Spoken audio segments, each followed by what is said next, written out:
Hey friends, welcome back.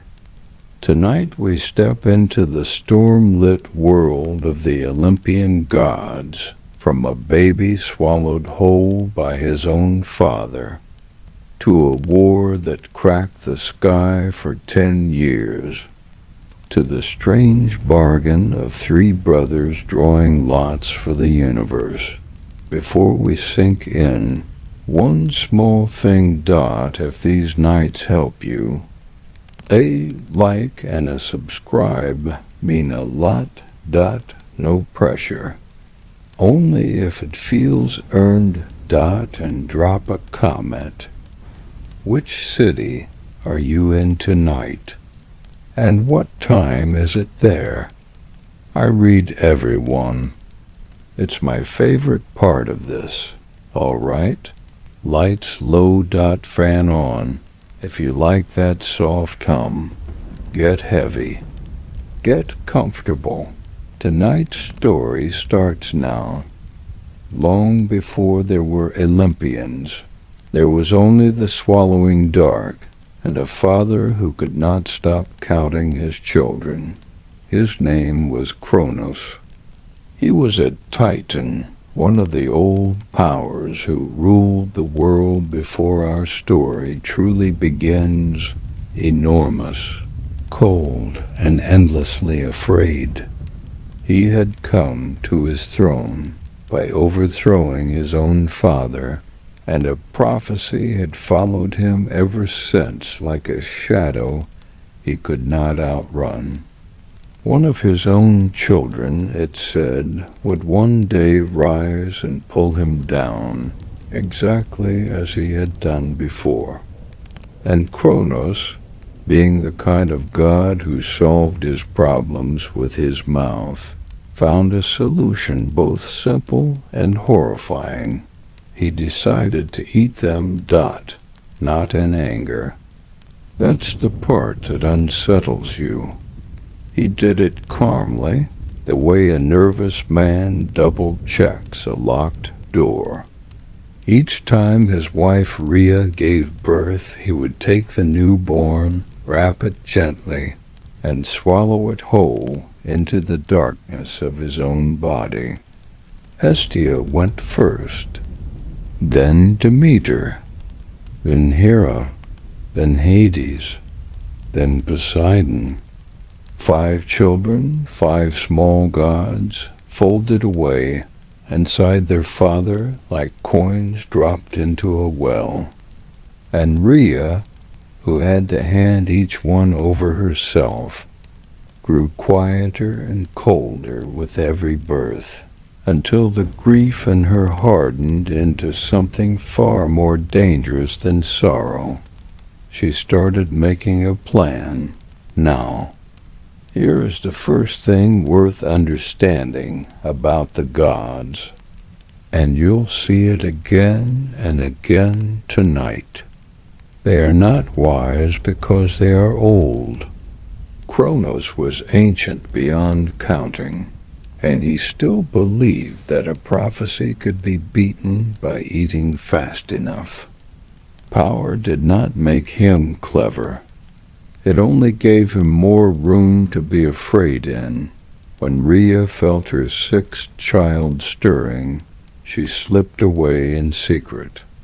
She went to the deep places of the earth, to the old grandmother goddesses who remembered a time before Kronos ruled, and she asked them how to save one baby from a father's hunger. And they gave her a plan so plain it was almost funny. When the child was born, she was to hide him far away, and to Kronos she was to bring a stone, wrapped in a blanket, roughly the size of a newborn, and Kronos, master of the cosmos, took the bundle without looking too closely, and swallowed it. He felt the weight go down, counted it as the 6th, and returned to his throne satisfied. Somewhere in the ocean of his own body, A rock now sat among his children, and he never noticed the difference. This is a god who could sense the turning of the stars, but could not tell a baby from a boulder if it was handed to him in a blanket. Dot, the real child, was already gone. His name was Zeus. Rhea had carried him far from his father's reach, to a hidden cave on the island of Crete, where the earth itself agreed to keep the secret. And here we reach a small mystery, the kind the old stories love to leave lying around. Because a baby cries, a hidden god baby, hidden precisely so his father will never hear him, cries loudest of all. So how do you hide the sound? Hold that question. The answer is one of the stranger images in all of mythology, and we'll get there. For now, picture the cave. Cool stone, the drip of water somewhere deep, the smell of green things growing at the entrance, and old earth further in. A goat named Amalthea gave the infant her milk. Nymphs of the mountain took turns holding him, feeding him, keeping him warm through the long nights. He grew the way hidden things grow, quietly, and faster than anyone expected. And all the while his father sat on his distant throne, believing his family was safely swallowed, believing the prophecy had been beaten, believing, as fathers in these stories always do, that the danger was somewhere far away and not being raised in a cave to come for him personally. And the crying? Here's the answer. Rhea had set guardians around the cave, warrior spirits called the Curetes. And whenever the baby god wailed, these warriors would leap up and begin to dance. A wild, clattering, stamping dance, banging their spears against their bronze shields as hard as they could. The noise rolled out across the mountainside like a storm, drowning the infant's cries beneath a wall of sound. So the mightiest god in the world spent his infancy protected by what was, essentially, several armed men, making as much noise as possible so nobody could hear the baby. It worked, but you have to admit the security system was unusual. Zeus grew up not knowing thrones or worship.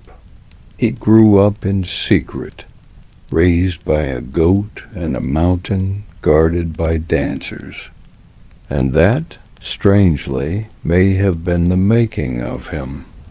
Kronos had grown up expecting to inherit the world, and it turned him fearful and grasping. Zeus grew up expecting nothing, hidden and quiet. He learned patience before he ever learned power. When your first lesson in life is stay hidden and wait, you become very good at waiting. And he waited a long time.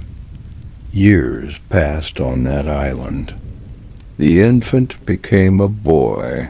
The boy became a young god, tall and bright-eyed and beginning to understand that the world was larger than one cave. Somewhere out there was a father who had tried to erase him. Somewhere out there were 5 brothers and sisters he had never met, still folded away in the dark. And somewhere in Zeus, slowly, The patience began to sharpen into purpose, but he could not simply march up to a Titan and demand his family back. Kronos was vast, and Zeus was one young god against the ruler of everything. He needed a way in. He needed help. And most of all, he needed to free the 5 swallowed children, because one god could not overthrow the cosmos, but 6 of them together, 6 gods with a grievance, might just stand a chance. So the first move was not a battle. It was a rescue. And to manage it, Zeus needed to get close to the very father who would have swallowed him too. He found his way to Kronos in disguise, brought in among the servants of the Titan's household, hidden in plain sight, the way he had been hidden his whole life. And there he waited again, watching his father, learning his habits, looking for the moment. He was helped, some of the old tellings say, by a clever goddess named Metis, whose name simply means cunning, a fitting first ally for a god who would win by wit long before he won by lightning. Together they prepared something for Kronos to drink, not a poison, something worse from Kronos' point of view, a potion that would make him bring back up everything he had swallowed. And it worked.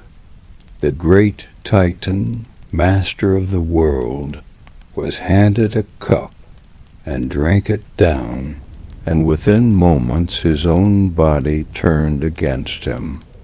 Up came the stone first, the very rock he had swallowed thinking it was his son, now returned to the light after all these years. And then, one after another, up came the children, Poseidon, Hades, Hera, Demeter, Hestia.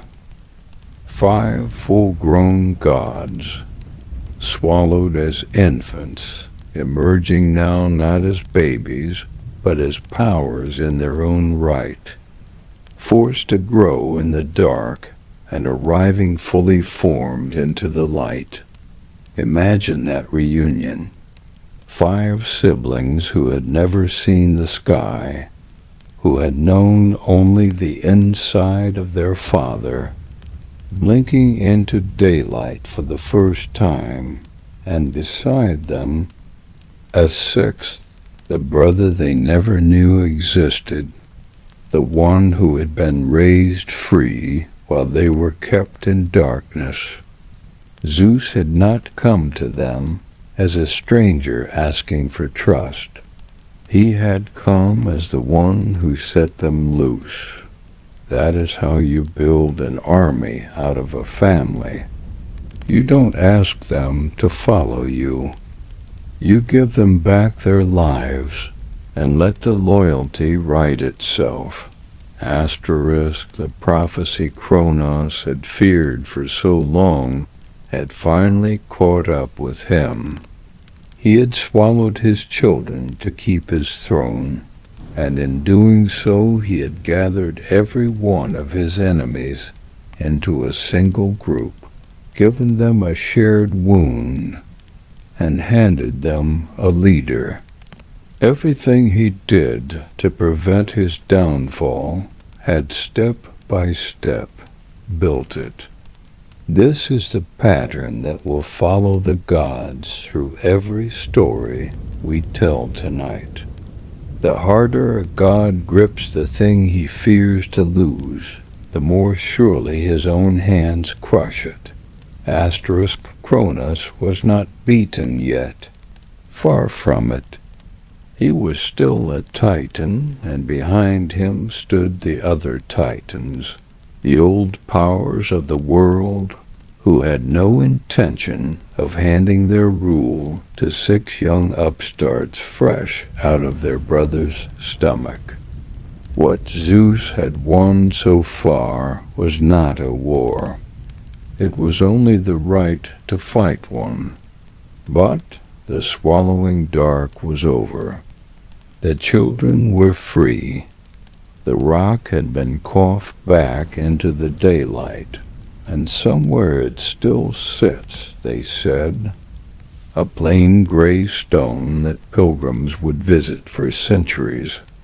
The strangest monument in the world, a memorial to the day a god mistook a boulder for a baby and lost his entire kingdom because of it. And now the young gods gathered on a mountaintop, looked out at the vast old world they meant to take, and understood what waited for them. Not their father alone, all the ancient powers, every titan who had ever ruled, lined up on the far side of the sky. The rescue was finished. The war was about to begin. Athena came into the world already dressed for battle. For battle. There was no infancy, no childhood, none of the slow growing that even gods usually pass through. She simply arrived, fully grown, fully armored. A gray-eyed goddess stepping out of Zeus's own skull with a war cry, spear in hand and shield on her arm, as though she had been waiting behind his eyes for the right moment to be born. Her father had swallowed her mother, the goddess of cunning, and so the wisdom that should have been the mother's passed instead into the daughter, and Athena emerged carrying it whole. Of all the strange births on Olympus, hers is the one that feels most fitting. The goddess of wisdom, arriving fully formed, needing no one to teach her anything. She was born knowing, and she was in a household of enormous egos, perhaps the only god who consistently thought before she acted. This is what set Athena apart. There was another god of war on Olympus, and will come to him. But he was war as chaos, the screaming, the blood, the blind fury of the battlefield. Athena was war as strategy. She was the cool mind behind the shield wall, the goddess of the plan that wins before the fighting starts. When a Greek general prayed for victory, he did not really want the frenzy of battle. He wanted the clever move, the right ground, the ambush that ends a war in an afternoon. He wanted Athena. She was the goddess you called on when you wanted to win, as opposed to the god you got when you merely wanted to fight. Her domain reached far beyond war, though. Athena was the goddess of wisdom in all its forms, of skilled crafts, of weaving, of the patient human intelligence that builds cities and makes laws and turns raw cleverness into civilization itself. She was the patron of the great city that took her name, watching over it from a temple on its highest hill, and she gave her chosen mortals not strength or beauty, but the far rarer gift of good judgment. Her sacred bird was the owl, that silent, wide-eyed watcher of the dark, and it suited her perfectly. She saw what others missed. She kept her counsel. And when she moved for a reason she had thought through long before, where Athena was all cool judgment. The next god was pure radiance, Apollo, one of the most beloved and complicated powers in all of Greek myth. That Apollo was the god of the sun's light, of music, of poetry, of healing, and of prophecy, a dazzling collection of gifts that made him seem, at first, like the golden favorite who could do no wrong. He was beautiful in the way the Greeks prized most, a picture of bright youthful perfection, and his music could still a troubled heart. When he played his lyre in the halls of Olympus, they said even the gods fell quiet to listen, the sound moving through the golden air like something you could almost touch, warm and clear and impossibly sweet. He was the god of harmony, of things in their right proportion, of the beauty that comes from order rather than excess. But Apollo had a colder side, and the Greeks never let his brightness hide it. The same god who healed could also send plague. The arrows of Apollo carried sickness as easily as his music carried peace, and when he was angered, he loosed them without mercy. His light could warm, or it could burn, and his most famous gift, prophecy, came wrapped in the cruelest kind of ambiguity. Apollo could see the future and let mortals glimpse it, but he did it through his oracle at Delphi in riddles and half-answers that no one could fully read until it was too late. He would tell you the truth and still leave you doomed by it, because you understood it only after it had already come to pass. A god who tells you your fate in words you cannot decode until the fate arrives is not really a comfort. He is a very beautiful trap. His twin sister was cut from wilder cloth. Where Apollo was the god of the ordered, cultivated world, the city, the temple, the tuned string, Artemis belonged to everything beyond the firelight.artemis, was the goddess of the hunt, of the wild woods, of the untamed places where the city's rules did not reach. She ran with the deer and the hounds through moonlit forests, a bow in her hand, and she wanted nothing to do with the settled world of husbands and households. She had asked her father, when she was young, to let her remain forever free, never to marry, never to be bound, but to roam the wilderness as her own creature for all time. And Zeus unusually granted it. So Artemis became the goddess of a kind of fierce independence, protector of wild things and young girls alike, moving through the dark trees with the silence of a hunter and the shoe-footedness of the animals she ran beside. She was gentle to those under her, protection and absolutely merciless to those who crossed her. There is a chill to Artemis that the sweeter stories leave out. A hunter who stumbled upon her bathing in the forest by pure accident, seeing what no mortal was meant to see, was not forgiven for the mistake.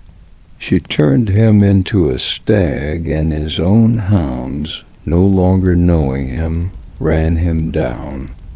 That was Artemis, the wilderness itself given a face, beautiful, free, and no safer to offend than the wild is safe to wander at night. You could love her, and mortals did, but you approached her the way you approach the deep forest, with respect, and with the knowledge that it owes you nothing. Then there was the one who never stayed still, long enough to offend anyone.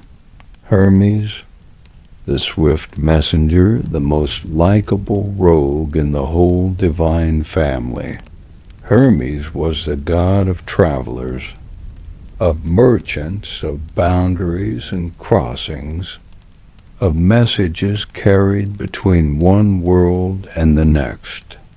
He wore winged sandals that let him move faster than thought, flitting between Olympus and the mortal world, and even down into the realm of the dead, the one god who could pass freely through every door in creation. He was quick in every sense, quick of foot, quick of tongue, quick of mind, and he was, from the very first day of his life, an incorrigible thief. The stories say that on the day he was born, Hermes climbed out of his cradle, wandered off, and stole a herd of cattle belonging to his own brother Apollo, covering his tracks so cleverly that even a god struggled to follow them. He was by nightfall of his first day alive already a criminal, and a charming one. It is hard to stay angry at a newborn who has already out-schemed you. But Hermes was more than a trickster. He was the god of the crossing itself, of the threshold between things, between the living and the dead, between one land and the next, between the truth and the useful lie. It was Hermes who guided the souls of the dead down to Hades' realm, walking them gently to the border of the world below. He moved between the gods and mortals as their messenger, carrying the will of Olympus down to earth. He was the connector, the one who could go where others could not. And for all his thieving, he was genuinely helpful, the god you wanted on your side when you were far from home, on a strange road, hoping to make it back. Of all the Olympians, he may be the one a mortal would actually have wanted to meet. He would probably rob you, but he'd be pleasant about it, and he might just show you the way home afterward. 4 of the younger gods, then wisdom, light, the wild, and the crossing. Athena thinking before she moved.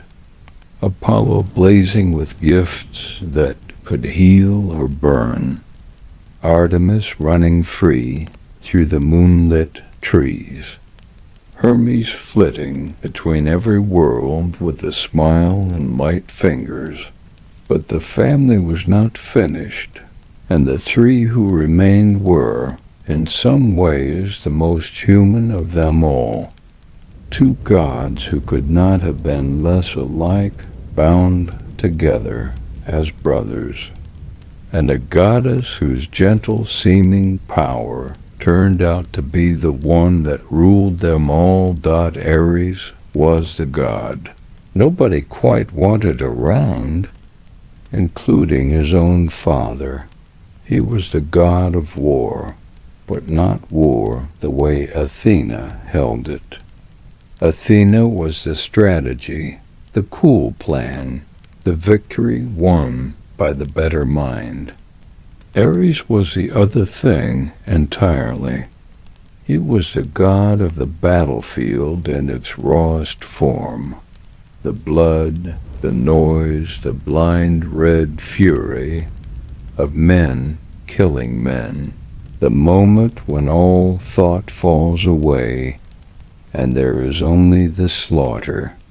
He loved it. That was what unsettled even the gods about him. Ares did not fight for a cause or a city or a clever end. He fought because he loved the fighting, the way a fire loves dry wood. He was violence with no purpose behind it, but more violence. And the Greeks, who knew war better than most, did not admire him for it. This is one of the quietly remarkable things about how the Greeks saw the world. They had two gods of war, and they made no secret of which one they respected. Athena, the goddess of the war you win, was honored, beloved, given the greatest city in the land. Ares, the god of the war you merely suffer through, was feared and disliked, and the old stories go out of their way to humble him. Even his own father, Zeus, was said to find him the most hateful of all his children. The one god on Olympus, the king of the gods, openly could not stand. There's a whole philosophy tucked into that. A people who honored Athena and scorned Ares were telling themselves something true, that the point of war is never the fighting itself, and that the god who loves the bloodshed for its own sake is not a hero, but a kind of curse. They knew the difference between winning and simply raging, and they built it into their heavens. For all his ferocity, Ares was strangely easy to defeat. The stories seem almost to enjoy knocking him down. He was wounded in battle and fled home howling. He was outmatched, outwitted, caught in embarrassing traps. The god of raw violence, it turned out, was not even that good at the one thing he loved, because raw violence without wisdom behind it breaks against anyone who thinks. Every time Ares charged in with nothing but fury, someone with a plan sent him limping back to Olympus. He was power without patience, force, without a mind to guide it, and in the Greek world that was always a losing hand. He is the cautionary tale of the whole family, proof that strength alone, ungoverned, is not strength at all. His brother was as unloved as Ares, but for the opposite reason, and his story is the one that quietly breaks your heart. Where Ares was despised for being too violent, Hephaestus was scorned for being, in the eyes of the perfect gods, imperfect. Hephaestus was the god of the forge of fire, of metalwork, of craft in its highest form, and he was the only Olympian who was not beautiful. The stories say he was born misshapen, and that his own mother, Hera, appalled that a goddess of her standing had produced a child who was less than flawless, cast him down from Olympus in shame. He fell for a full day, they say, tumbling down from the heights of heaven, and landed far below, broken by the fall, lamed forever. So the god of the forge, began his life rejected by his own mother for the crime of not being perfect, thrown away by the goddess of the household for failing to be beautiful enough to keep. And here's why Hephaestus is, to me, the most moving of all of them. He did not become bitter, or at least not only bitter, he became the greatest craftsman in all of creation. Cast down, lamed, unwanted, he built himself a forge and made things, and not just things, but wonders. Every marvel in the divine world came from his hands. The thunderbolts that Zeus threw, the armor of the greatest heroes, palaces of bronze, jewelry of impossible delicacy, mechanical servants of gold that could move and think and work beside him. He even fashioned, they say, automatons, golden helpers he forged to assist him at his fire, because the god thrown away by his family built himself companions who would never leave. The one Olympian who could not rely on beauty or strength or favor made himself indispensable through sheer skill. He earned, through his hands, a place that his birth had denied him. Picture his workshop, deep beneath a mountain, and you have the warmest scene in all of Olympus, the roar and glow of the great furnace, the ring of the hammer on the anvil, steady as a heartbeat, hour after hour, the smell of hot metal and smoke, and the sharp tang of the forge. The lame god bent over his work in the red firelight, his golden servants moving around him, turning raw ore into miracles, while the beautiful gods far above quarreled and feasted and did nothing of use. There is something deeply human in it. The one who was rejected became the one who made everything. The gods who cast him out could not do without what his hands produced. Beauty, in the end, needed the craftsman more than the craftsman needed beauty. And by one of the great ironies of the Greek myths, this lame, rejected god of the forge was married to the most beautiful goddess of them all. Aphrodite was the goddess of love, of desire, of beauty itself, and her power was the strangest, and, in its own quiet way, the most dangerous on all of Olympus. She was born, the oldest story says, not as a child of any god, but from the sea itself. She rose out of the foam on the open water, fully grown and impossibly lovely, and drifted to shore on the waves, so that from her very first moment she was less a person than a force, the beauty of the world given a face and a will. Flowers were said to spring up where she walked. The very air softened around her.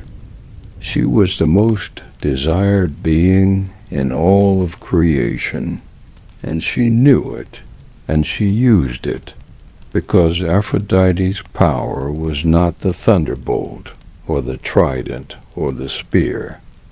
It was something far harder to defend against. She ruled desire, the pull of one heart toward another, the longing that no wall or weapon or wisdom can keep out. And that made her, in a strange way, more powerful than gods who could level cities. A mortal can flee a storm. A city can survive a war. But no one has ever built a defense against love, and Aphrodite could reach into any heart, god or mortal, and turn it wherever she liked. She started wars with it, the greatest war in all of Greek legend, the one that burned a city to the ground and filled 100 stories, began with nothing more than Aphrodite's promise of love to the wrong man at the wrong moment. She did not need an army. She needed only to make someone want something. The rest followed on its own, and so she was for all her softness. One of the most feared powers in the divine world, not because she was cruel, but because what she governed could not be resisted or reasoned with. Even Zeus, king of the gods, was not safe from her. She could make the thunder wielder himself fall helplessly in love against all his better judgment, could turn the mightiest will in creation soft as water, and there was nothing he could do about it.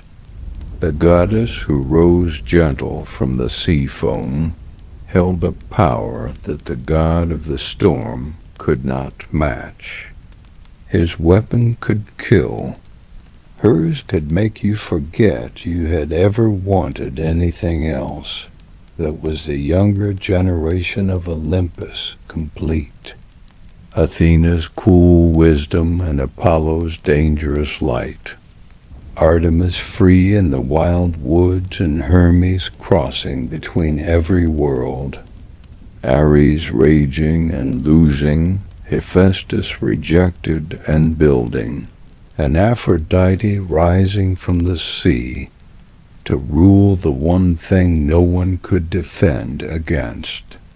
7 powers, 7 pieces of what it is to be human, raised up into gods and given the run of the world. They filled the shining halls above the earth now, the whole quarrelsome, radiant family of them.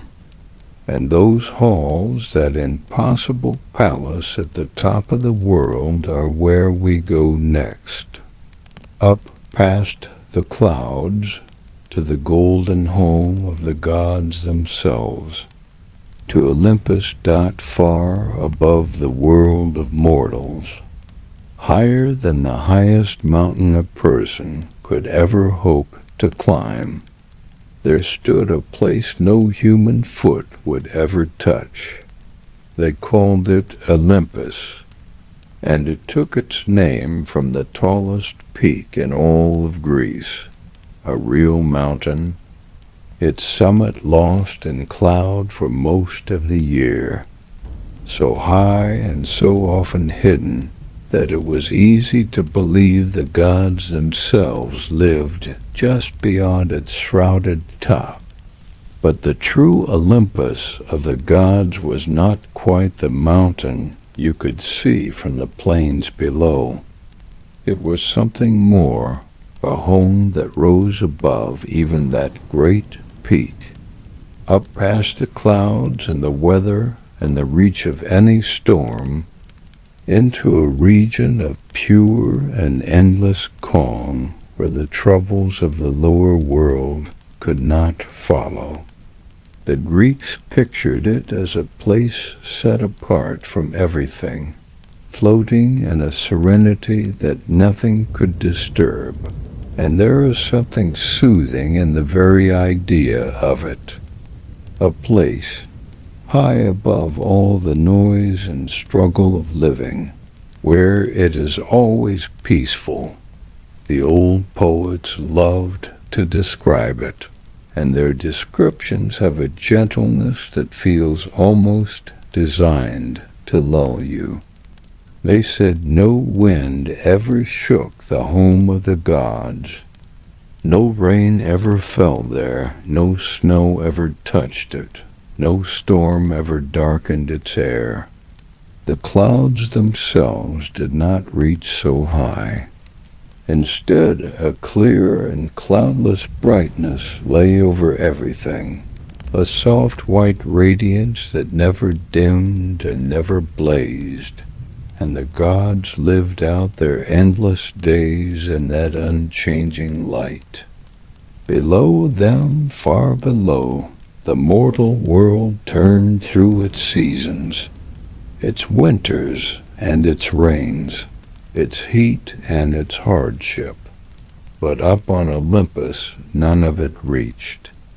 There was only the still air, the soft light, and the quiet, and the palace itself, the home of the gods, was a wonder beyond anything the mortal world could hold. It had been built, the stories say, by the lame god of the forge, Hephaestus, the rejected craftsman who made for his family a home worthy of the powers who lived in it, whatever they had done to him. He raised halls of gleaming bronze and shining gold, chambers that caught the endless light and threw it back softened and warm. There were golden thrones for each of the great gods, set in the highest hall, where they gathered to feast and to rule. There were gates of cloud that opened and closed on their own to let the gods pass in and out. And everywhere there was that same deep, untroubled peace, the peace of a place that had never known a storm, where immortal beings lived without hunger, without cold, without any of the small daily fears that fill a mortal life. This was where they gathered, all of them, the whole radiant family. Zeus upon his high throne, king of them all. Hera at his side, queen of the household. The younger gods ranged around them in their places, Athena and Apollo, Artemis and Hermes, Ares and Hephaestus and Aphrodite, each with their own seat in the golden hall. They feasted there on the food of the gods, on nectar and ambrosia, the sweet and shining fare that kept them forever young and forever untouched by death.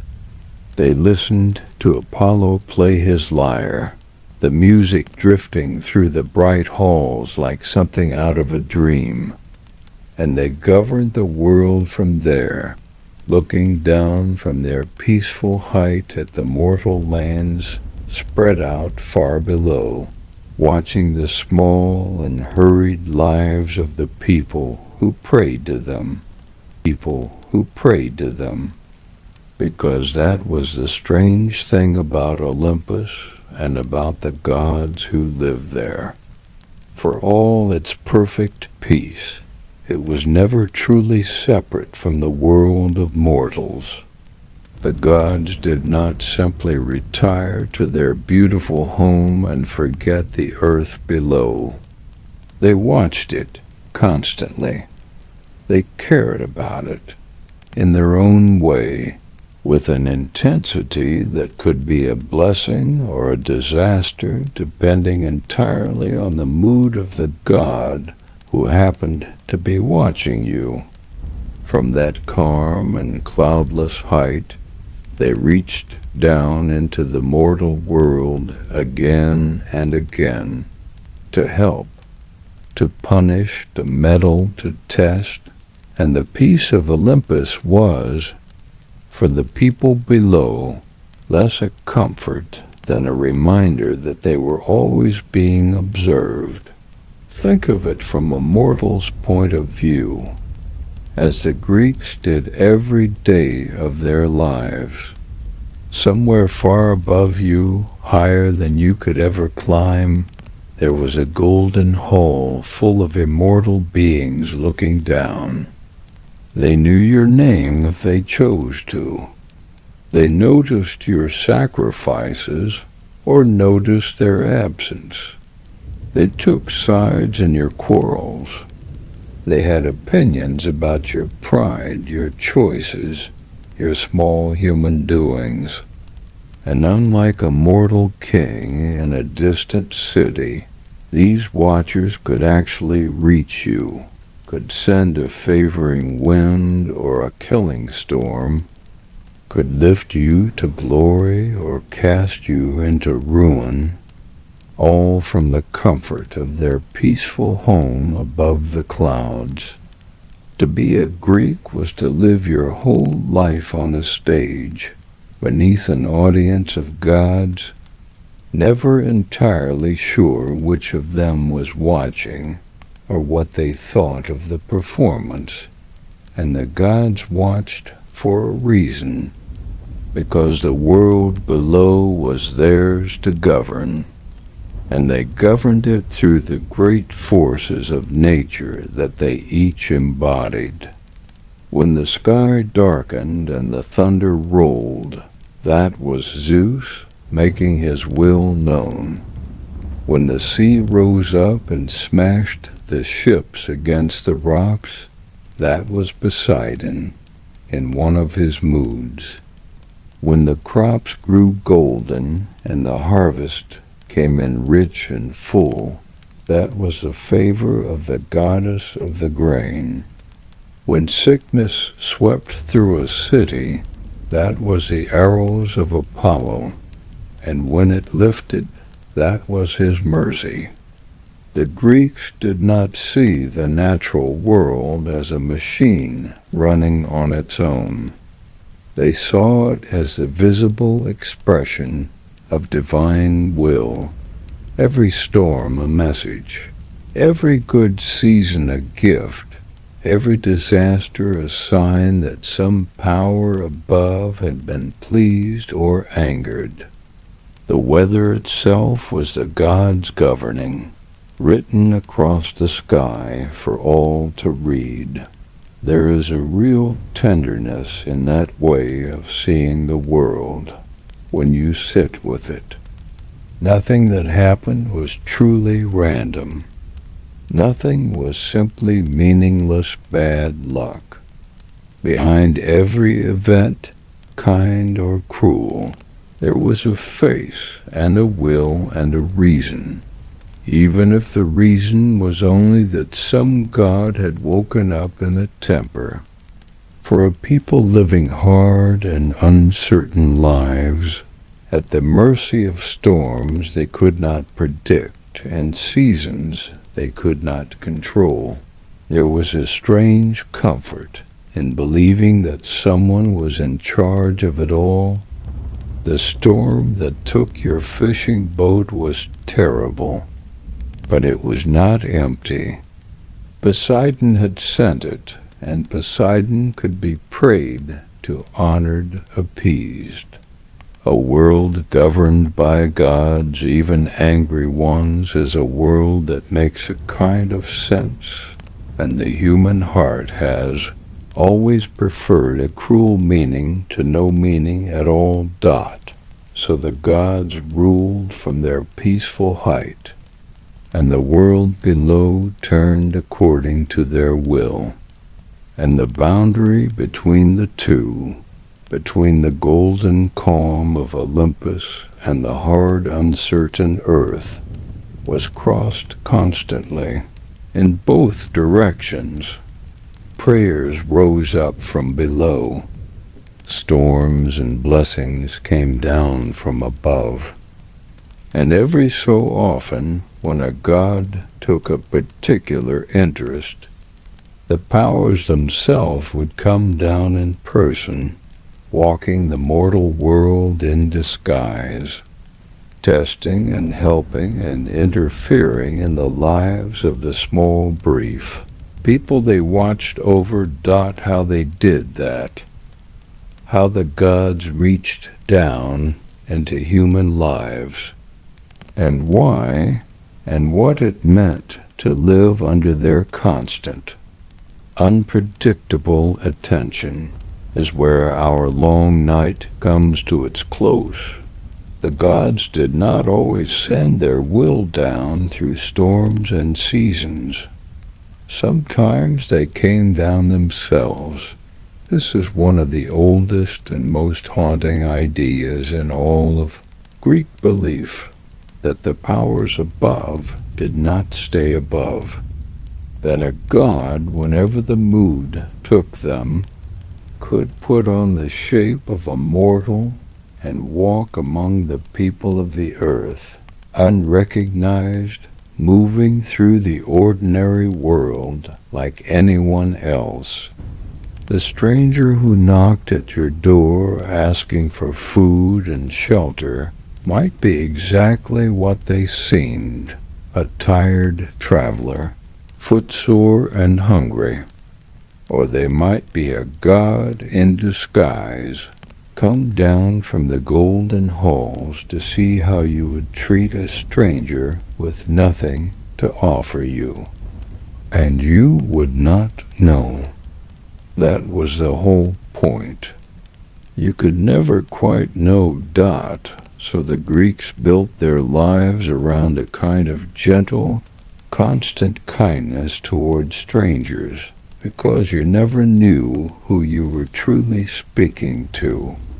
There was a sacred duty, one of the most important in all their world, to welcome the traveler, to feed the guest, to offer shelter to the wanderer at your gate, no matter how poor or unpromising they looked. And the reason was woven right through their stories.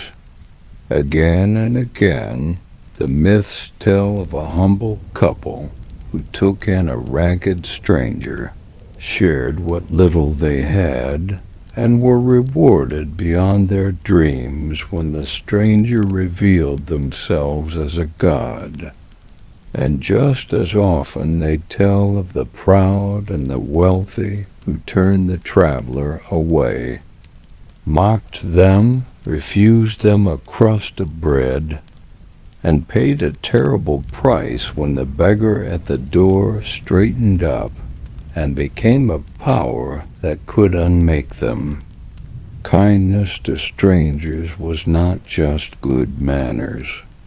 It was a quiet wager placed against the possibility of divinity. Every single time, there is something deeply comforting in that idea when you let it settle over you. A world where every stranger might be sacred, where the smallest act of kindness offered to someone who seemed to have nothing might be the most important thing you ever did, where you moved through your days gently and generously, not out of fear exactly, but out of a soft and constant awareness that the divine could be anywhere and anyone, and that how you treated the least promising person at your door was somehow how you treated the gods themselves. It asks you to be kind to everyone, on the chance that anyone might be more than they appear. And that is not a bad way to move through a life. But the gods did not only come down to test kindness. They came down for their own reasons, tangled up in their own loves and grudges and pride. And this is where their involvement with mortals grew complicated.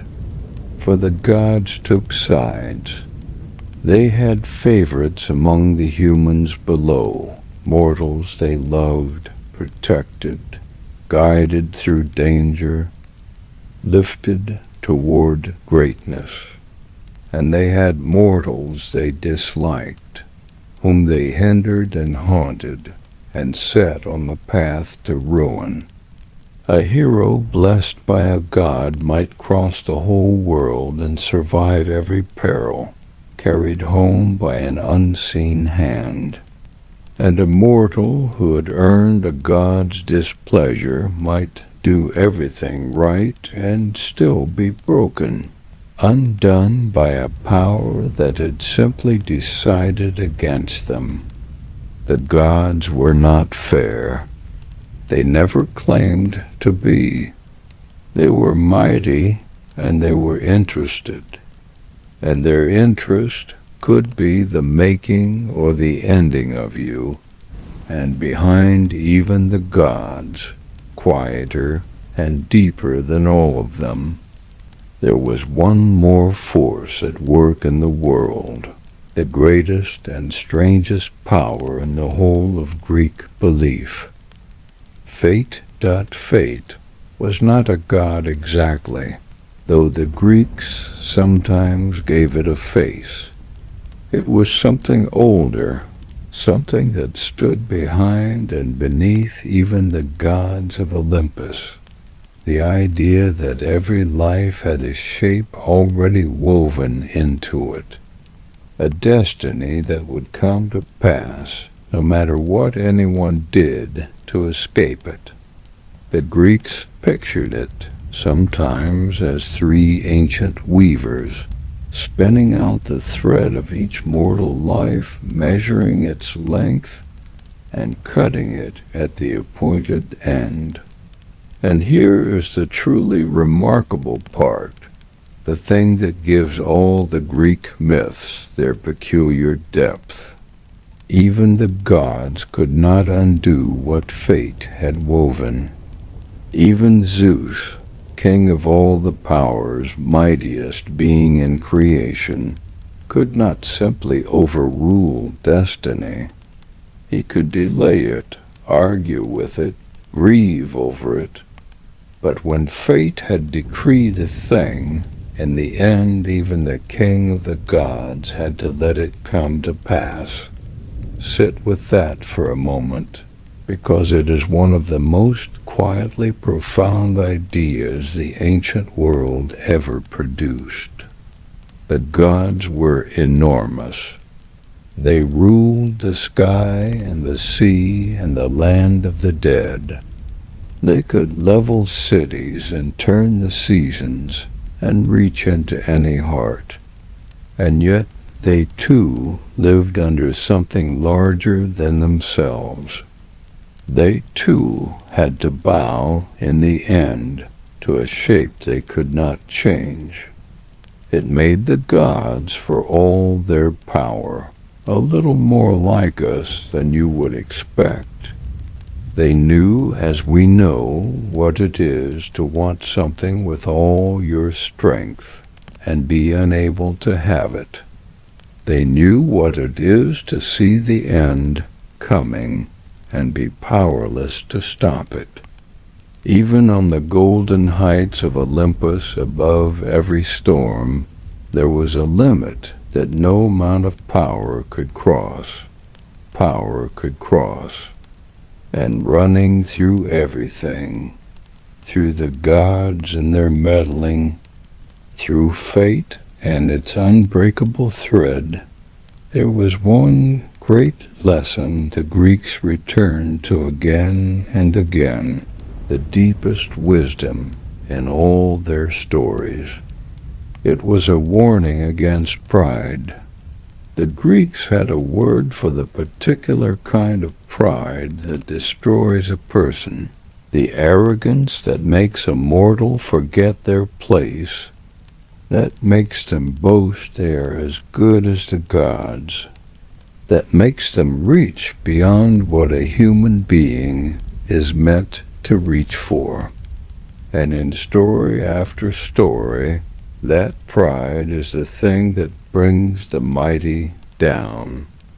The hero who grew too proud, the king who thought himself the equal of the gods, the mortal who dared to compare their skill to a goddess's or their fortune to a god's favor. Every time the same fall. The gods do not tolerate a mortal who forgets that they are mortal. There was a balance the Greeks believed in. Underneath it all, a sense that the world had a proper order and that everything had its rightful place within it. The gods above, the mortals below, and a line between them that was not meant to be crossed. To live well was to know your place in that order and to keep to it, to honor the gods without pretending to be one, to reach for greatness without reaching for the heavens themselves, to be proud, but never so proud that you forgot how small you truly were beneath the vast and watching sky. The order held as long as everyone kept to their place, and it broke always and terribly the moment someone reached too high. That, in the end, is what all these old stories are really about. Not just gods and monsters and heroes, though they have all of those. Underneath, they are about the oldest human questions, the ones we still turn over in the dark. How much of my life is truly mine to shape, and how much is already written? How to live well beneath forces far larger than myself.